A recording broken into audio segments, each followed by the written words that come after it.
Have you ever wondered why the moment you stop chasing your SP, they start chasing you? What if I told you that you never needed to lift a finger, only your awareness? This isn't manipulation, it's creation. This is the rampage that turns the tables.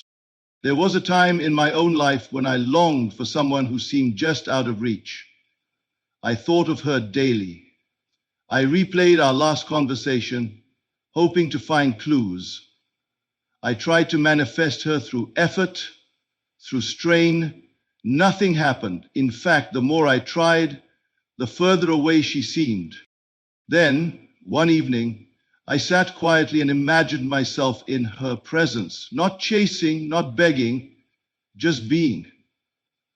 I felt her devotion, her longing for me. I imagined her saying, "I've been thinking about you all day." That night, I fell asleep dwelling in that end. 3 days later, she contacted me, unprompted, and not just a simple hello. She confessed she missed me, dreamt of me, and couldn't stop thinking about me. That was when I knew the rampage happens within. It's a storm of certainty that pulls them toward you like gravity. Now, let me show you how it works. You must begin by understanding that nothing changes on the outside until it first changes within. This is the origin of every creation. The rampage we speak of is not one of noise or drama, but one of consciousness. An inner saturation of belief so powerful that it erupts into reality with mathematical precision. Your specific person is not out there wandering randomly, detached from your experience. They are entangled with your state of being, and they can do nothing but reflect back what you hold to be true about yourself and your relationship with them. When people speak of manifestation, they often speak in terms of attracting, as if something must travel from afar to reach them. But you do not attract by pulling things to you like a magnet. You become the thing itself. You embody the end state. When you rampage in consciousness, you are not pleading, you are not requesting, you are declaring that this is already so. You are invoking the law of identity. If you are the one who is chased, who is adored, who is longed for, then that becomes the mold through which reality must flow. To manifest you are chasing you, the first shift must occur within your own definition of self. Most fail because they cling to the role of the abandoned, the rejected, the one being ignored. They rehearse stories of lack and echo them in their imagination. They don't want me, they forgot me, they moved on, and what happens? The outer world, being nothing more than a mirror, obediently plays out the script. But what happens when you change the lines?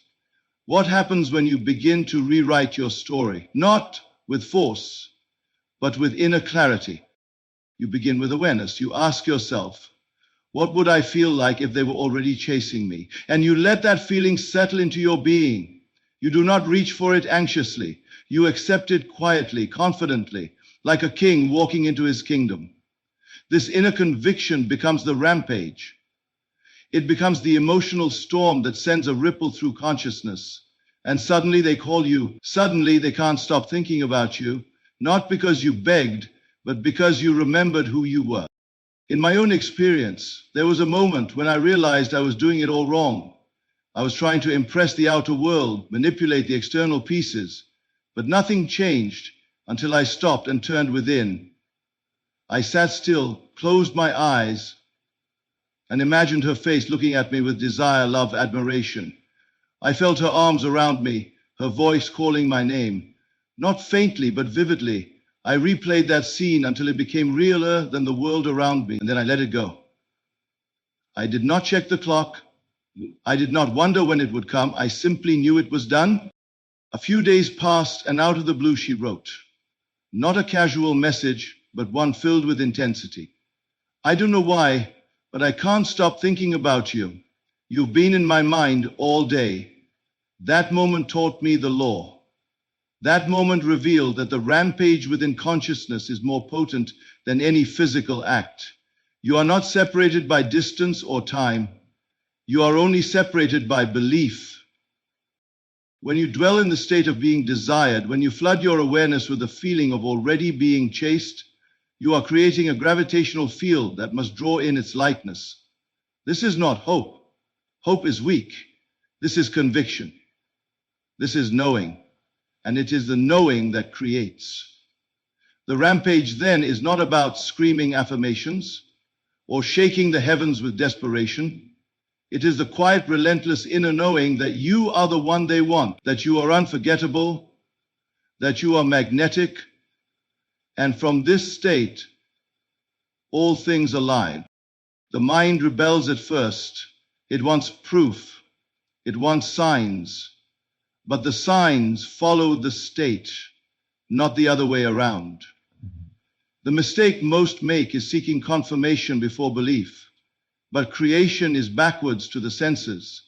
You must believe it to see it. You must feel it before it arrives. And when you feel it with enough intensity, the world bends. What you must do now is enter that place not once but repeatedly. Imagination is your sacred tool. See the texts, hear the phone ringing, feel the warmth of their pursuit. Make it a loop so compelling that it becomes your dominant state. And you will notice something strange. Your mind will shift. The neediness will dissolve. The obsession will melt into confidence. And from that confidence they appear, not because you forced it, but because you embodied it. I do not tell you this as theory. I tell you because I have lived it. Over and over again, I have watched people change, return, transform. Not because they were changed, but because I changed. And the change was not external, it was internal. This is why I say the rampage begins in consciousness. It begins when you stop seeing them as separate from your reality and begin to see them as part of your assumption. They are yours because you say so. Not out loud, but within. And your world cannot help but comply. Now, take a breath, close your eyes, and ask yourself the only question that matters. If they were madly in love with me, chasing me right now, what would I feel? Then feel it. Let it grow. Let it live in you. That is the seed. And your world will shape itself around that seed. It is law. It is certain. It is already done. If you could step into the state where your desire is already fulfilled, what would change within you? Would your thoughts remain filled with longing, or would they overflow with peace? Would your inner conversations still echo with doubt, or would they resound with certainty? You must understand that the greatest power is not in asking, but in assuming. Assumption is the secret act that shapes reality. And in that assumption, you are not becoming someone who will be chased. You are becoming someone who already is. When you assume they are already chasing you, you dissolve the space between desire and fulfillment. Most people live in a state of waiting. They pause their joy, they postpone their worth until the outer world confirms their desire. But that is not how reality moves. The outer must conform to the inner. When you occupy the state of already being desired, the universe has no choice but to obey. It reflects back the world you have claimed as true. The feeling must become natural. You do not need to convince yourself with frantic affirmations. You need to embody the end as though it were inevitable, as though it had always been true. Begin now. Picture them longing for you, not as a fantasy, but as a fact. They text you first. They think of you at night. They speak your name with admiration. Let this be your natural dwelling place. Let it become so familiar that any thought contrary to it feels foreign. I remember once guiding someone who had lost hope. She said, "He doesn't even think of me anymore." And I replied, "Then think for him. Imagine him thinking of you. Feel him miss you. See him looking at his phone, typing and deleting messages. Give him the emotions you want him to feel." She resisted at first, but I reminded her, the world mirrors your belief, not your effort. She began to live in the scene of his pursuit. She felt his presence without needing a reason, and within days the message came. "I can't stop thinking about you. I don't know why, but you're in my dreams, in my mind all day." This is not chance. This is law. This is the nature of assumption. Assume they're already chasing you, and they will, not because you manipulated them, but because you moved. And the moment you move within, all things must move around you. To believe they are not interested is to claim a reality that must play out.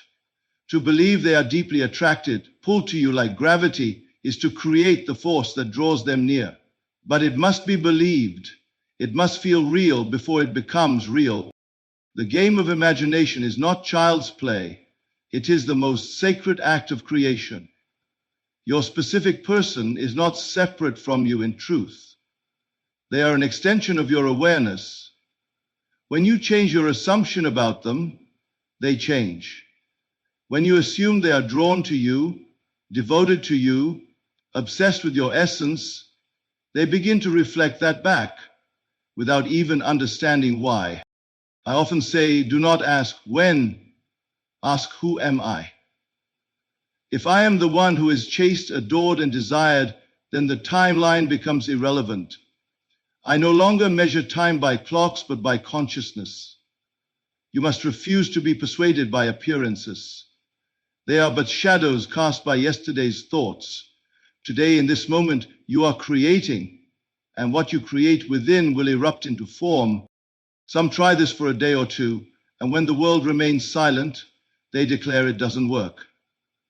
But manifestation is not a performance. It is a return to your true identity. It is not trying to make something happen. It is living as though it already has. And when you live that way long enough, reality has no choice but to catch up. It may come in whispers at first, a dream, a name mentioned, a mutual friend reaching out. These are not coincidences. These are echoes of your new state. And if you persist, it grows louder. The call comes, the message arrives, the words you imagined are spoken aloud, and you remember that you are the operant power. So assume they are already chasing you. Feel it as a mood. Let it flood your day. In your mind, hear their footsteps approaching. In your spirit, feel their desire for you. Speak to them in imagination. Tell them how you feel. Hear their reply, filled with longing and warmth. Then drop it. Walk in the world as though nothing is missing. That is faith. That is the inner rampage that changes everything. The one who walks in the end scene lives without resistance. There is no more asking, because it is already done. There is no more anxiety, because fulfillment has been claimed. And from that peace, the outer world bends. The specific person begins to show signs of awakening to your presence, not because you chased, but because you assumed. Imagination, feeling, and identity. They form the triad of manifestation. To see yourself as the chosen one, the beloved one, the pursued one, that is the assumption that creates. And if you will dare to dwell in it, not briefly but fully, not just intellectually but emotionally, you will see the change. You will watch them move toward you with no explanation, because you became the cause. So the question remains, who are you right now? Are you still the one hoping they will chase you? Or have you become the one they are already chasing? Choose wisely. And then assume it is done. There is a subtle trap that many fall into without realizing. In the desire to manifest their specific person, they become obsessed with speed. They want it now. They seek shortcuts, formulas, tricks to accelerate the process. But what they fail to understand is that urgency is not creation, it is contradiction. The moment you say, I need this to happen quickly, you are affirming it hasn't happened yet. You are reinforcing the very lack you seek to escape. And so the outer world continues to mirror your inner state of absence. You must come to understand a sacred principle. Manifestation is not about time, it is about identity. The one who lives in the state of being chased does not wonder how fast it will happen. They are not measuring the days or watching the clock. They are not looking for signs. They are living from the end. And in the end, there is no delay. There is only fulfillment. You must drop the mindset of waiting. Waiting is passive. Waiting places you outside the moment of power. The only moment that exists is now, and what you assume now is what life must reflect. When you walk around wondering why your specific person hasn't called or why they haven't shown up, you are proclaiming to your own subconscious, they are still missing. I am still incomplete. And so the world aligns with that story. They remain silent, you remain separate, and the loop continues.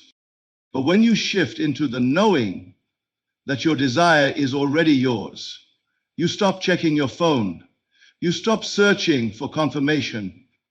You move as one who is already chosen. And in that stillness, creation takes root. Letting go of urgency does not mean you become indifferent. It means you become stable.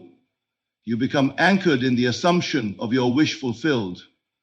And that state carries its own magnetic pull. The most powerful creators are those who are not in a hurry, not because they don't care, but because they already know it's done. This knowing is not passive resignation. It is active dominion.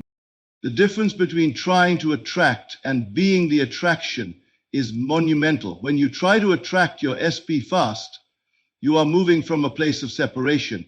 You are saying, they are out there, I must do something to pull them toward me. But when you become the embodiment of love, of desire, of being chased, you are no longer reaching, you are radiating. You become the gravitational center, and everything begins to orbit around your new state.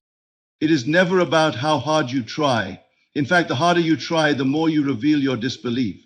True creation is effortless. It flows from a state of ease. It is not about intensity. It is about alignment. When you are aligned with the end result, you no longer question the process. You live as though it were already so. And so I urge you, stop rushing, stop forcing, stop needing it now. Instead, embody the one who already has it. In imagination, walk through the world as though the specific person is obsessed with you, chasing you, dreaming of you. Let that be the mood that governs your day. And when doubt arises, and it will, do not fight it. Simply return. Return again and again to the scene in which you are fulfilled. This is not about doing more.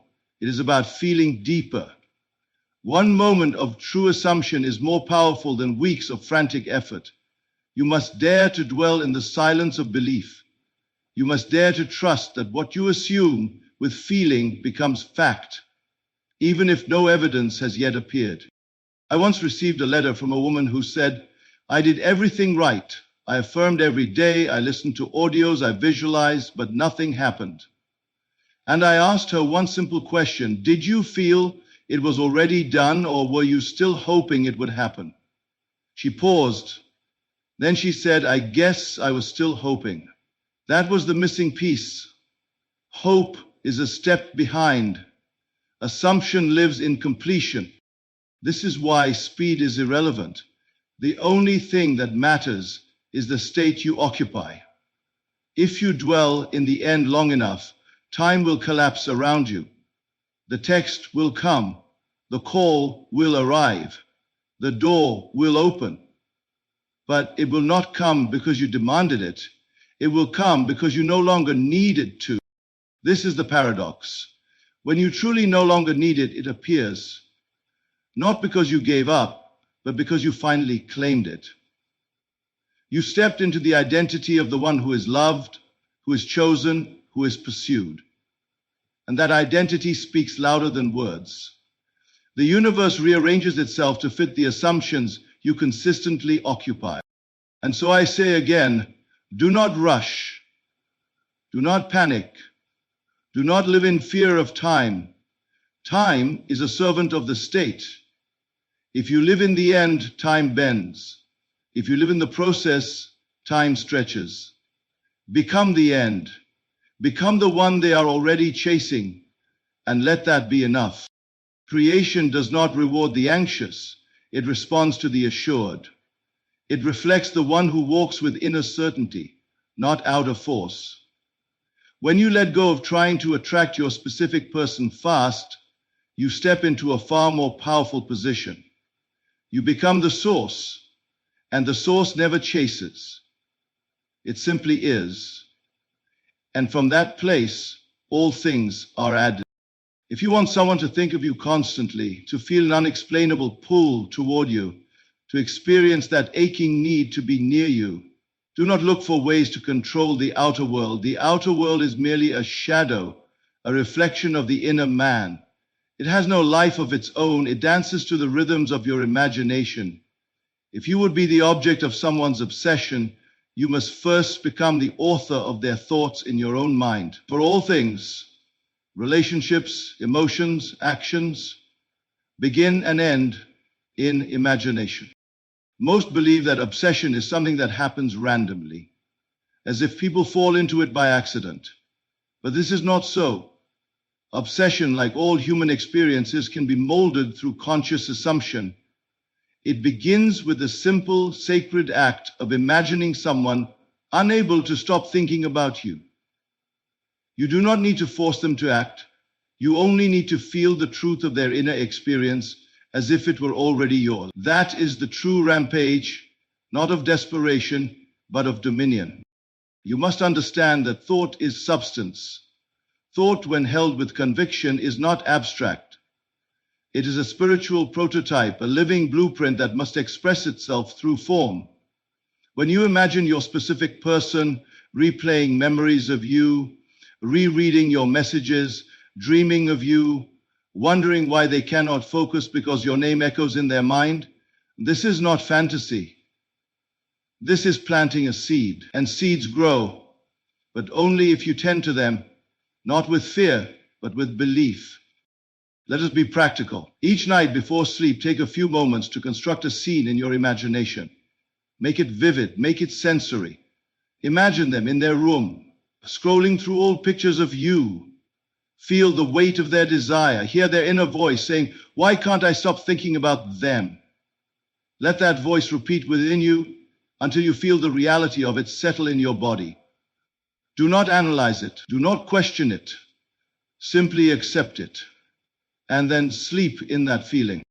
Imagination is the only medium through which creation occurs. To create obsession, you must first become obsessed. Not with them, but with the feeling that they are obsessed with you. This inversion is crucial. Most become entangled in their longing, unable to detach from the idea that they are the one who lacks. But when you switch roles, when you become the one who is longed for, you shift the vibration entirely, and the world, being your mirror, begins to reflect the new arrangement. You may find, as you persist in this state, that your emotions fluctuate. Some days you feel powerful, magnetic. Other days you are tempted by doubt. This is normal. The mind is conditioned to believe in appearances, but you must train it to believe in imagination. Imagination is not inferior to fact. It is the womb of fact. When you persist in the feeling of being wanted, you will override the old patterns and a new pattern will emerge. There was a man I once knew who wanted a woman to notice him again after years of silence. He had tried everything, messages, gifts, even mutual friends, but nothing seemed to reach her. I told him, stop trying, begin imagining.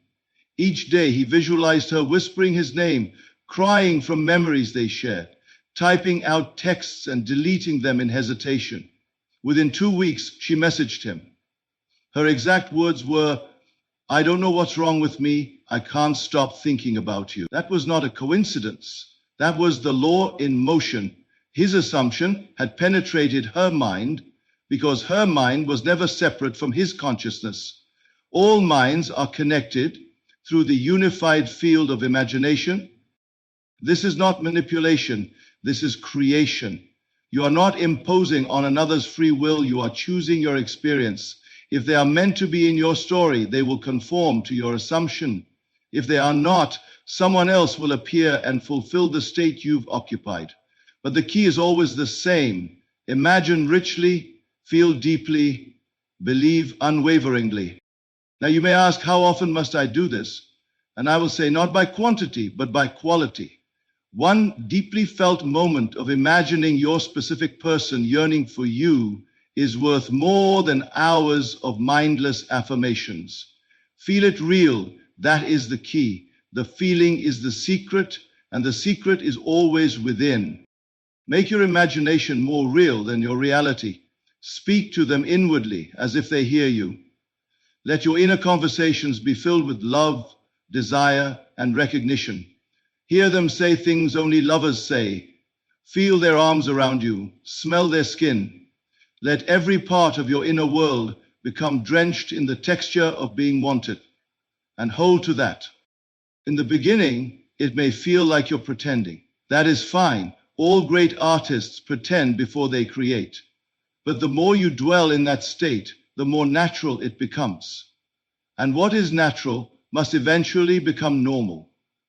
And what is normal in consciousness must become fact in reality. So I say again, if you want to create obsession, start within. Become so convinced that they are drawn to you, haunted by your name, filled with a deep desire to see you again, that this conviction radiates from your being. It becomes your aura. And people respond to aura long before they respond to words. When you walk into a room, they will feel it. When they will dream of you. When they think, they will think of you. When they think, they will think of you, because you planted the seed and you watered it, and now it must grow. Regret is not something that begins outside of you. It is born in consciousness, the moment you declare yourself no longer wounded by separation, but glorified by remembrance. The idea that your specific person regrets losing you must first become your inner truth. You are not to wait for the words, "I'm sorry," or "I made a mistake." You are not to beg the outer world to acknowledge your worth. You are to stand still within, in the power of the new assumption. They now see what they could not see before. It is not about revenge. It is not about punishment. It is about alignment. When you align yourself with a state of being valuable, unforgettable, and sacred, then the mirror of life must reflect that. And in that reflection, regret blooms, not because you forced it, but because your elevation revealed what was hidden from their eyes. The truth is, people only recognize what they have lost when you stop chasing them and begin cherishing yourself in imagination. You are not here to be forgotten. You are here to be remembered, longed for, and loved. But that remembrance cannot happen in reality until it first takes root within. You must feel the sensation of being missed, not as a fantasy, but as a present reality. Close your eyes and hear their voice, soft, uncertain, filled with the weight of realization. How did I not see what I had? Let that sentence live in you. Let it breathe. Let it become so natural that you walk through the world as one who is always remembered. Most people attempt to force this emotion by external behavior. They post photos, send subtle messages, try to appear strong and detached in the hope that their absence will spark interest. But all of that belongs to the outer world. The outer is not creative, it is reactive. It cannot move unless you move first within. When you dwell in the inner knowing that your SP regrets walking away, then even without a single gesture, they will begin to feel it. The burden of regret will descend upon them, not from guilt, but from recognition, because you have shifted into a new state, and states are contagious. In the unseen realms of consciousness, all things are known and shared. When you assume that you are missed, that your presence is valued, that your voice echoes in their silence, you project that truth into the field of life, and it must find its way to them. You do not need to speak. You do not need to reach out. You only need to dwell in the end. In the end, they know what they lost. In the end, they wonder how they ever let you go. Now, I do not speak of regret that is shallow or fleeting. I speak of the deep, soul-shaking realization that arises when someone becomes aware of their blindness. This form of regret is redemptive. It opens the door for reconciliation, for love renewed with understanding, but it cannot come if you still see yourself as the rejected. You must become the prize, the rarity, the one who was taken for granted, but never again. There was a young woman who came to me with tears in her eyes. Her partner had left suddenly without explanation. She could not eat. She could not sleep. She had become consumed with the story of abandonment. I told her, reverse it within. See him as the one who cannot eat, cannot sleep, because the absence of your presence has become unbearable to him. She resisted at first. It felt false. But I asked her to persist, not with effort, but with gentle, to imagine him realizing what he walked away from, to imagine him speaking her name in the quiet hours of the night. She did so each day and felt her mood begin to shift. 2 weeks later, he reached out, not with confidence, but with vulnerability. I've made a mistake, he said. I didn't know what I had, and I've never stopped thinking about you. She smiled, not out of pride, but because she had seen the moment before it happened. That is the work. You must see it before you see it. Your specific person regrets losing you the moment you leave the old state, the moment you release the identity of being unloved and enter the new self who is adored, remembered, and treasured. You don't need to announce this change. You don't need to prove it. The vibration does the work. The feeling is the proof, and it is the feeling that performs the miracle. So take your attention away from the evidence. Look no longer to what is, but to what will be, if you accept it as true. See them remembering your laugh, your presence, your silence. Let those memories haunt them, not with pain, but with longing. Let them see you in dreams. Let them feel you in every quiet moment. But above all, let yourself become immune to the illusion of being forgotten. You have always been unforgettable, but it is only when you affirm this inwardly that it becomes so outwardly. This is not about pride, it is about truth. It is about rising into your rightful place, not by making them wrong, but by making yourself right within your own mind. Once you correct the image you hold of yourself, the world begins to correct its behavior toward you. The world may say, you must wait until they change, but you must remember, they change when you do. They regret when you release the need for regret. They chase when you stop reaching. They appear when you stop searching, because the power is not in action. The power is in assumption. So walk now as one who is deeply missed.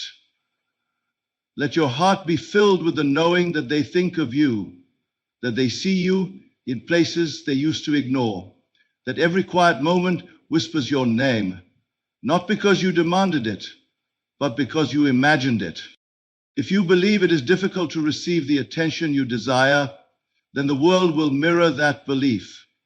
But if you believe that your specific person cannot stop thinking about you, and that reaching out to you is their natural instinct, then it becomes inevitable. You do not attract their attention through need or force. You attract it by assuming it is already yours. What you feel to be natural in imagination will become ordinary in the outer world. Texting you non-stop may sound like a fantasy to some, but it is no more extraordinary than any other manifestation. It is as ordinary as sunlight, as routine as breathing, when you understand the nature of consciousness. There is nothing in this world that does not first pass through the gates of imagination. You see the message on your phone, not because they randomly decided to write, but because in your inner world, you've already received it 1,000 times. You must learn to normalize what you want. It cannot live in your mind as something rare, exceptional, or difficult. That which is difficult remains distant. But when you say within yourself, of course they text me all the time, of course they miss me, of course they want to talk to me, then you are laying the track upon which reality must travel. All communication begins within. When you hear from them in the outer world, it is only because you have already heard from them in your imagination. It is your internal conversation that writes the script of the next scene. So I ask you, what do you hear when you close your eyes? Do you hear silence? Or do you hear your SP saying, I miss you, I've been thinking about you all day? I can't stop reaching for my phone to talk to you. That voice is more real than the one on the other end of the line, for it precedes it. It is the cause. You do not need to pick up your phone to check if they have messaged. You must put it down with the confidence of someone who knows that they will, because in truth, they already have. In the inner world, where all things are formed, they have already poured out their longing through texts, through memories, through imagination. Your task is only to receive it internally and accept it as already true. Once you establish that inner tone, the outer has no choice but to obey. The message arrives. Not because you waited, not because you begged, but because you assumed. It was natural to you, and so it became natural to them. This is the law in action. People often say, I don't want to be obsessed, I don't want to think about it too much. And yet, what they call obsession is merely concentration. Without doubt, you must dwell in the state of fulfillment. This is not obsession, this is creation. When you can walk through your day with a smile, knowing fully that your SP is writing to you at that very moment, even if you see no physical evidence, then you are in control of the narrative. One man wrote to me with confusion. He said, she hasn't texted me in weeks, but I keep hearing her voice in my imagination. I told him, then stop treating imagination as fiction. You're already receiving her communication, why do you ignore it? Within days, she texted him. She said she'd been thinking of him constantly, but didn't know why. She had no idea that his imagination had summoned her so completely. The world cannot help but follow your mental blueprint. It does not have a choice. It must conform. But your assumption must become stable. You must persist in the idea that your SP texting you nonstop is not a miracle. It is normal. It is what happens to someone like you. Not because of what you say or do, but because of what you believe yourself to be. Let the messages come. Do not watch them. Do not wait. Let them become the background noise of your imagination, the continuous stream of love, attention, desire that flows toward you, because you are the center of it. You are not requesting their attention. You are embodying the person who always receives it. This is a complete shift in identity. Imagine the scene of your phone buzzing again and again. Feel the glow of the screen in your hand. Read their words in your mind. Hear their voice in the text. Where are you? I miss you. I need to see you. Say these words to yourself over and over until they become more real than any doubt. Do not wait for the scene to happen. Be the one who has already lived it. The mind will tempt you to disbelieve. It will show you silence. It will suggest you are deluded.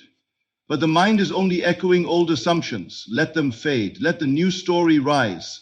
This is the secret. Assume until it hardens into fact. Repeat it within. Not as a duty, but as a delight. Enjoy the state. Swim in it. Dance in it. Play with it like a child. Children never ask if their game is real. They simply believe it is. And in their belief, the world becomes what they see. Though I say again, they are already texting you. They are already reaching for you. Let this idea dwell in you richly. Let it take root. Let it grow. And soon you will look down and see that the outer world has joined the chorus of your inner speech. Not by effort, but by law. Not by desperation, but by conviction. You spoke it in silence, and now it speaks back in form. To live in the world as though you are already desired and completely protected is the only way to move in power. You must remove from your awareness the idea that you are at the mercy of circumstances, other people's choices, or external threats.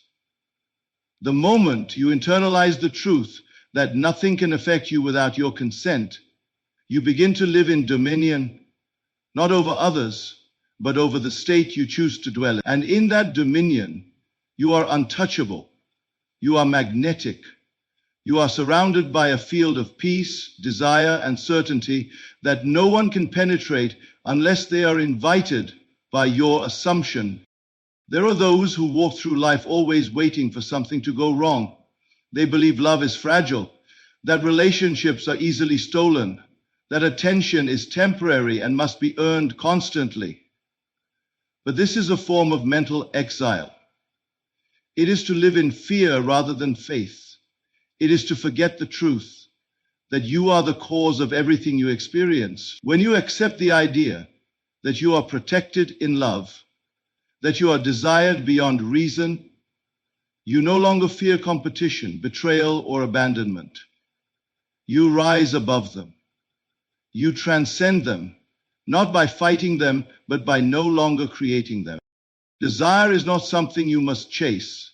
It is something you must assume. When you imagine yourself as desired, when you accept it as your natural identity, then all who enter your world must confirm it. Your specific person becomes the clearest reflection of your self-concept.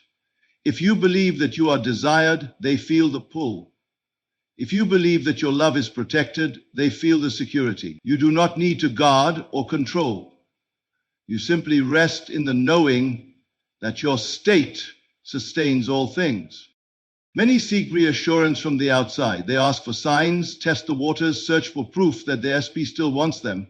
But every time you seek reassurance from the world, you are admitting a crack in your foundation. The world cannot give you what you have not first given yourself. You must be convinced that you are desired and protected, not because of what you do, but because of who you are in imagination. And once you accept this, the outside world becomes irrelevant. You move through it like a dream you have already mastered. I once knew a man who feared his partner would leave him. He worried constantly, created stories of betrayal in his mind, and lived in a cycle of jealousy and suspicion. The more he feared, the more distant she became. I asked him to reverse the story, to see her as obsessed with him, loyal to him, unable to even consider anyone else. At first it felt like a lie, but day by day he rehearsed the scene of fidelity, of closeness, of devotion. Within weeks, her behavior shifted entirely. She became more affectionate, more attentive, more grounded in their relationship, because he had finally created that version of her within. Do not underestimate how quickly the outer reflects the inner. The delay only exists while you wobble in assumption. Once you stabilize, everything changes. That stability comes when you stop fearing loss and start assuming safety, when you stop begging for affection and start embodying desire. And in that embodiment, you do not become arrogant. You become rooted in truth, rooted in your identity as the chosen one, not because someone else said so, but because you decided it was so. There is no force more powerful than the one who knows they are desired, not from ego, but from alignment. That person does not react to silence. They do not panic at distance. They do not spiral when circumstances shift. Why? Because they have already written the end of the story. They know how it ends, and they walk in that knowledge, regardless of appearances. When you live as protected and desired, people feel it. They may not know what it is, but they sense it. Your SP will feel it in their bones. They will think of you and not know why. They will scroll past others, but pause at your name. They will look for you in crowds, dream of you in silence, and wonder why your presence is still with them when nothing physical connects you. That is the power of an assumption fully embodied.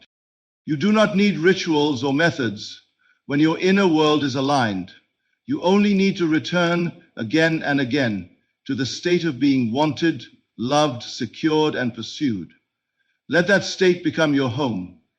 And when you live there long enough, you will forget how it felt to doubt. You will forget the pain of waiting, the ache of hoping, because the fulfillment will become your new baseline. And what of the old fears? They dissolve not by force, but by neglect. You no longer water the thoughts of abandonment or rejection. You stop feeding the belief that others can take what is yours. You stop defending yourself because you no longer feel attacked. The battle ends not because you won it, but because you remembered you never had to fight. The moment you dwell in the state of love, fully protected, fully reciprocated, fully grounded in desire, all conflict disappears. Let the world do what it must. Let others come and go. Your work is within. to sustain the feeling that you are always the one they choose, always the one they want, always the one they run toward. This is the path of peace. This is the manifestation of divine confidence. You are not building anything new. You are uncovering what was always yours. Live from this knowing, not from the old memory. Walk in it until it walks with you. Breathe it until it breathes through you. And when the world catches up, as it always must, you will smile, not in surprise, but in recognition. For you did not wait for love, you became it. To desire is to declare a future state, but to fulfill desire is to stand in the end scene and call it now. The moment you accept that all you desire already exists in finished form, you step out of time and into creative dominion. There is no waiting in imagination, there is only choosing. And once you have chosen, the scene you dwell in becomes the command the world must follow. Fulfillment, then, is not something that arrives, it is something that is assumed. So few understand this, because they are constantly reacting to what is. They see no message, and so they assume silence. They see no return, and so they assume rejection. But what is seen is only a shadow, and the shadow cannot cast itself. The cause is always internal, the end seen. That one final, clear moment of desire fulfilled is the seed. It is the blueprint, and your fidelity to that scene is what determines the harvest. You must ask yourself not what will happen, but what would it feel like if it already had? What would your body feel? What would your heart say? Would you not walk lighter, breathe easier, smile more? Would you not expect affection rather than fear its absence? That feeling, once captured, is the magnetic pull of your new reality. It draws to it all the people, events, and circumstances necessary to complete itself. You are not making it happen, you are allowing it to be. The end scene is not a fantasy. It is the truest version of the story you are creating. It is the emotional tone of being chosen, loved, pursued. And the more real it becomes to you, the more unreal the present conditions begin to feel. This is the moment the world begins to shift. Not when you try harder, not when you affirm louder, but when you finally rest. The end scene is rest. It is the Sabbath of manifestation. It is the declaration, it is finished.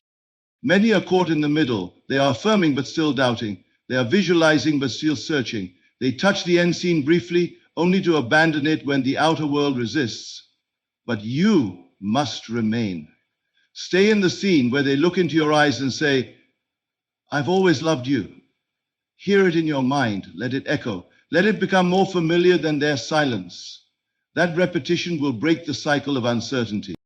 I remember once being told a story by a man who longed for a woman who had blocked him on every platform. He said to me, there's no way to reach her. And I said, that's perfect. Now you can only reach her in imagination. And that is the only place you ever needed. He constructed a scene where she unblocked him, texted him, apologized for the distance. He didn't dwell on logic. He didn't ask how. He simply rehearsed that end scene until it felt inevitable. A month later, she found a way to contact him. The exact scene unfolded, and in that moment, he realized the end scene was not an exercise. It was a command. You must treat imagination not as rehearsal, but as reality. The outer world is not the master, it is the servant. It can only play the role you assign. If you assign the role of fulfillment, if you hold to the vision of completion, then all things will begin to respond to your new posture. This is not wishful thinking, it is lawful creation. Your specific person is not acting independently of your consciousness. They are responding to the story you repeat. If you keep revisiting the scene of heartbreak, you extend it. If you keep revisiting the scene of reconciliation, you bring it closer. You are always rehearsing something. The question is, are you rehearsing the end or are you reliving the middle? The end scene must become so dominant in your awareness that anything else feels foreign. When thoughts of fear or doubt arise, do not fight them. Return to the end. See them holding you. Hear the words, feel the air in the room where it happens, touch the fabric of their clothing. Let the senses immerse you until the emotional tone of fulfillment becomes your new normal. When you do this, everything begins to quicken. What once seemed far begins to move. People show up, messages arrive, circumstances shift, not because you forced them, but because you finally stopped contradicting the scene you claimed. You no longer needed to be convinced, and so the world was free to agree. Imagination creates reality, not as a metaphor, but as a mechanism. When you live in the end, when you breathe it, when you carry it in your body like a song you cannot forget, it begins to write itself into the pages of your physical life. You are not hoping for it. You are living from it. That is the difference between delay and demonstration. When you enter the end scene, you enter power. You become the operant force, you become the author, the speaker, the director, and the world becomes your stage. Every word, every gesture, every event is drawn to play the part. Your specific person becomes the actor who fulfills the role you've written in the silence of your inner world. So now, do not ask what must happen. Ask only this: can I believe the end scene now? Can I feel the truth of it here in this moment with nothing outside me changing? And if the answer is yes, then you have already created it. And what is created within cannot be denied expression without. Live in that final scene, not just once, not just in meditation, but as your dwelling place. Carry it in your walk, in your breath, in your quiet moments. Let it color your thoughts and actions. Let it become the atmosphere of your being. And in that state, watch how quickly the outer world bends. Because the end is not ahead, the end is now. And in the now, all things are possible. So, now you know. The chase you longed for, the message you waited to hear, the eyes that once looked away, all of it begins with a shift in your own awareness. There is no one to change but self. You do not convince your SP to return. You do not plead for attention or wait for divine timing. You simply step into the identity of one who is already loved, already chosen, already longed for, and let the world rise to meet that inner claim. Every scene you have rehearsed in imagination is already written in the invisible book of creation. The moment you felt it real, it was done. Whether it arrives tomorrow or the next week is of no consequence. Time bends around certainty, and certainty is not noise.